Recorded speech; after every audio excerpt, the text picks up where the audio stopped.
Good morning po sa inyo lahat mga idol. Sana nasa mabuti kayong kalagayan.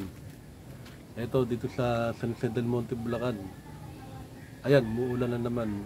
1 week na nag-uulan dito dire-diretso. Pero hindi naman siya yung patigil-tigil. Hindi naman totally tumatagal na 2 oras. Hindi. Kalahati, 15, gano'n, 15 minutes. Pahinto-hinto naman pero buong linggo nag-uulan. Nandito ako ngayon para pakita ko sa inyo yung isa kong lansones na yung isang minarkot ko. Nakita ko kanina, medyo may mga amag. Yung amag na yung kahoy na nabubulok, parang ganun. Tinignan ko, yung part ng kalahati katawan niya nabubulok. Kaya ang gagawin natin ngayon, ang gagawin ko ngayon, huhukayin ko tatanggalin ko sa container yung puno niya para makita natin kung merong part na bulok na, para maagapan natin. Sa tingin ko may mga bacteria to eh. May mga hayop yung kanyang lupa, kaya hindi maganda yung tubo niya. Dahil yung isa naman okay naman eh. Kaya nagbunga ng maganda, kaya lang nagkandahulog. Kaya samahan niyo ako ha. Tignan natin. Let's go! Boy Bimpo TV ha, huwag niyo kalilimutan. Please subscribe my channel. Nabubulol pa. Oh, so what is wrong with that? I'm not gonna be like everybody wants.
Ito po yung itsura ng ano niya. Ganyan po pag minarkot. Nandito pa yung ano niya. Yung ano tawag dito, yung hibla ng nyug. Bunot. Tanggalin natin dahil kinakapitan to ng ano, ng mga hayop. Ayan, oh. Tanggalin natin dahil kasi may ugat naman eh.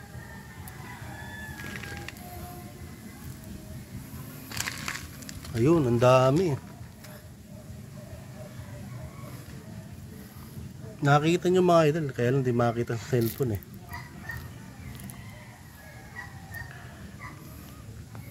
Ito po yung ano. Ito po yung mga itlog niya, oh. Itlog ng hayop. Ay, hindi makita. Ayan. Ang dami, oh. Kaya pala may part na nabubulok sa katawan ng markot natin na Lanzones. Ayan idol, yung maputi na yan, oh. Yan. Hindi ko alam kung anong tawag dito eh. May mga itlog.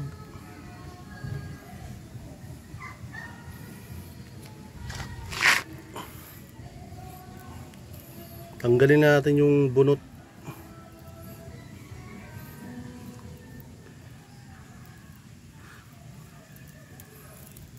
Yan, ang dami pa, oh.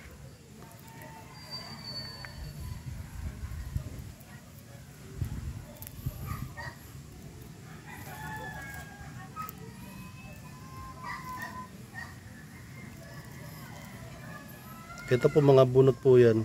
Yan yung dito kumapit yung mga ugat. Ayan, oh.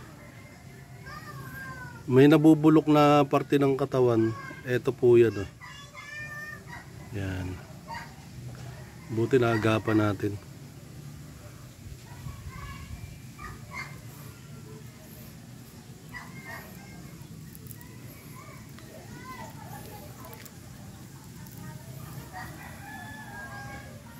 Ayan, may mga hayop po. Puti-puti.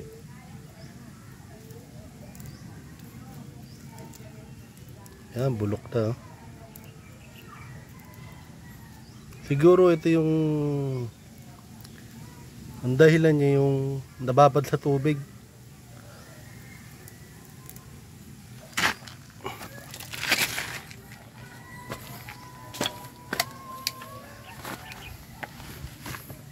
Dito tayo sa part ng ano. Ayan, ang dami, oh. Ang dami puti-puti, nakita nyo mga idol. Ayan.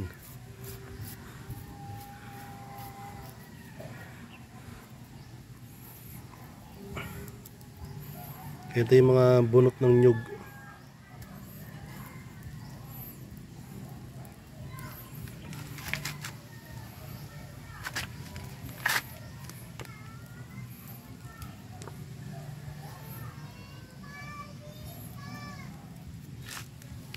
Ito, bunot pa rin to eh.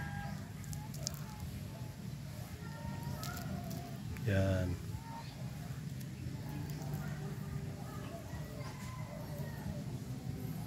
Matibay naman to sa ulan, kaya lang iba yung nasa loob siya ng container eh. Nagkakaroon ng mga hayop pa yan, may mga itlog, oh. Ayan, nakita nyo mga idol. Itlog, hindi ko po alam kung anong itlog. Itlog ba ng langgam?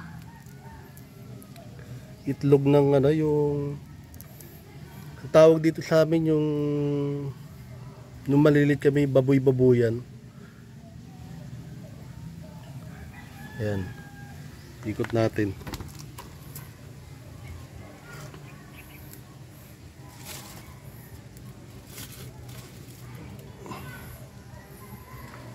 Ayan po.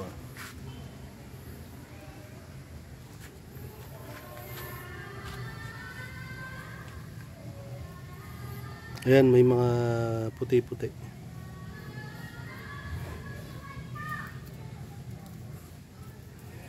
Ang gagawin natin ngayon, puputulin ko itong mga patay na sanga niya para hindi na madamay yung main branch niya. Kahit dito sa ibabaw magpuputol tayo. Ayan. Bali mga idol, minarkot ko to. Sinimulan kong markotin to nung June,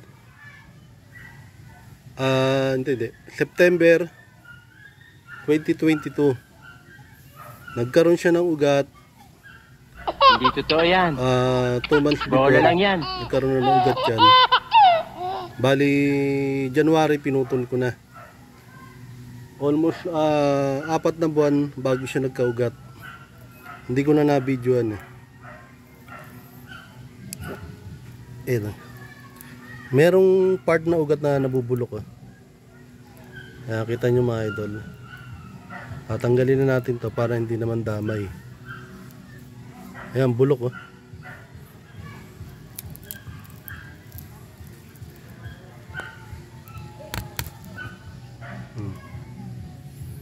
Bulok na.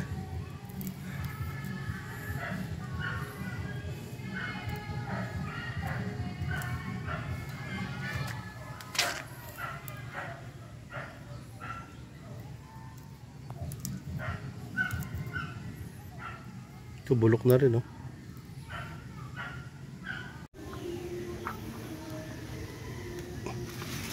Hugasan muna natin yung ugat niya para matanggal yung mga itlog ng langgam.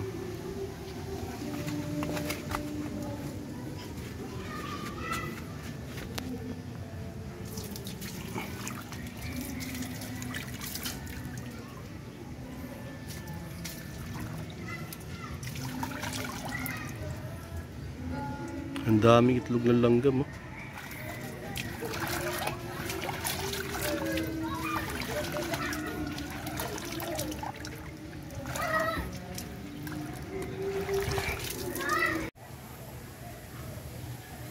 Yan, ito mga idol.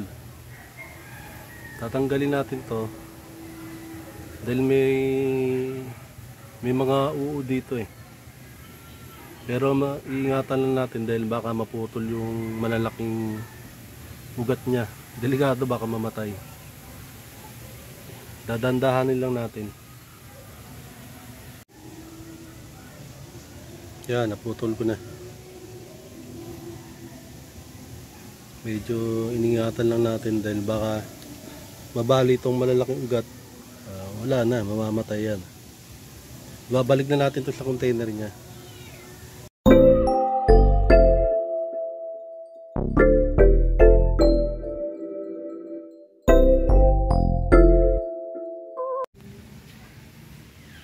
Ito na idol, natapos na natin. Naibalik na natin sa container niya.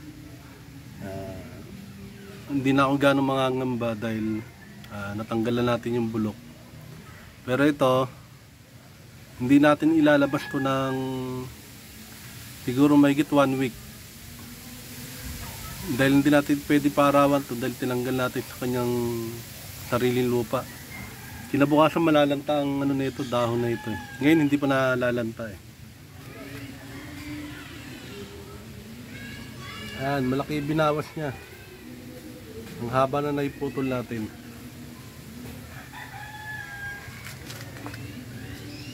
Nilagyan ko na ng brace para hindi gumalaw-galaw.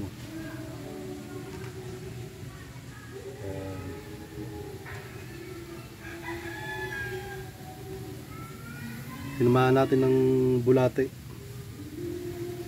para ma-refine yung lupa, yung kinakain ng mga bulate. Maging pataba natin. Yan, hanggang dito na tayo mga idol. Salamat sa panonood nyo. Huwag niyo pong kalilimutan mag-subscribe. Boy Bimpo.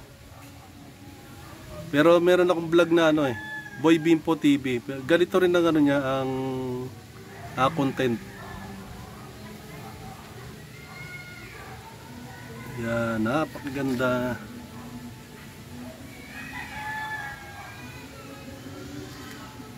Lagi ko kayong i-update dito kung ano yung kalagayan ng minarkot nating lansones. Hopefully next year sana marami bunga, no? Paano mga idol, paalam na ako. Maraming salamat sa panonood nyo. Bye bye. Ingat po kayo lahat.